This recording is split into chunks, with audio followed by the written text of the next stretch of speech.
Donc, tout d'abord, nous avons l'animation que certains ont vue, qui est en fait une réadaptation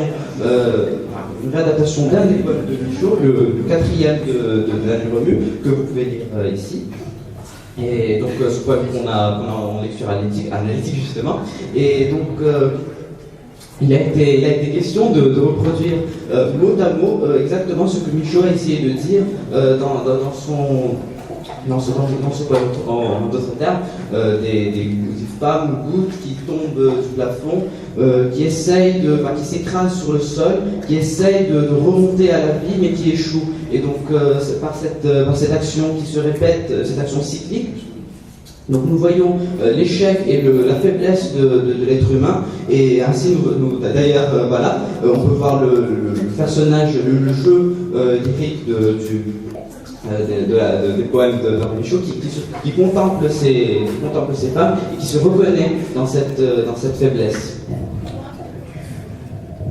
Et justement, concernant cette animation, nous avons voulu représenter visuellement l'extrait des femmes gouttes dont a parlé Amine, parce que justement, cette poésie d'Henri Michaud, comme nous l'avons vu en classe, n'est pas linéaire et que nos clés d'analyse habituelles n'ouvrent pas les portes justement de l'interprétation de ces poèmes. Donc une des manières de se rapprocher au maximum de ces textes et de se les représenter visuellement.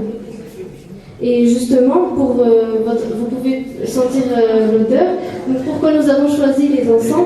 Parce que justement, ils peuvent contribuer dans une certaine mesure à se rapprocher de l'univers fantastique qui est décrit par le texte de Michaud, qui apporte une atmosphère qui peut être mystique et spirituelle. Et l'encens qui se consume peut également rappeler les femmes gouttes qui s'aplatissent et qui n'arrivent pas à se retourner pour prendre vie. Et ce même côté éphémère que l'on retrouve dans les encens, on le retrouve également au niveau des femmes gouttes. Et ensuite, la poésie c'est la suggestion, c'est des émotions qui sont suscitées. Donc d'autres sens peuvent être mobilisés pour le sens olfactif que nous avons choisi.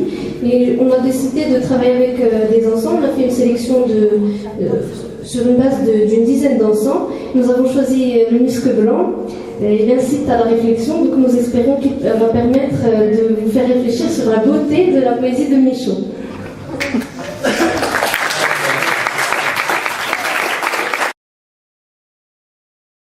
En 3 mois, donc qui est en fait on s'est beaucoup inspiré surtout d'un des poèmes de Michaud. Il décrit en fait des dessins qu'il aurait retrouvés dans cette œuvre, puisque Michaud, avant d'être un poète, est aussi un dessinateur.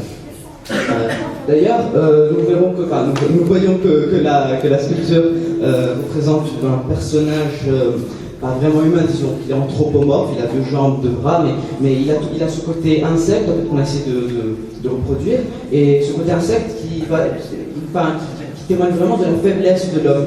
Et c'est exactement ce que Michaud essaie de dire. D'ailleurs, par exemple, on voit qu'il a une tête protubérante, particulièrement désagréable, des yeux énormes qui rappellent ceux d'une mouche. Et ce bras qui est tendu vers nous, qui montre son aspiration vers une certaine élévation, vers un certain accès à un monde idéal.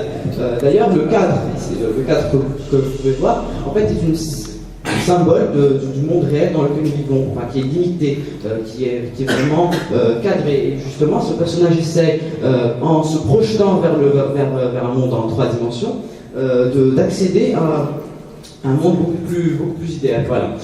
En ce qui concerne la tâche et les couleurs, en fait c'est pour rappeler l'aspect tellurique qu'on retrouve également dans plusieurs des poèmes de Michaud. Ce sont toujours des personnages, des sortes de golems qui se forment à partir de la terre et qui essayent de quitter cette propriété minérale pour accéder à la vie.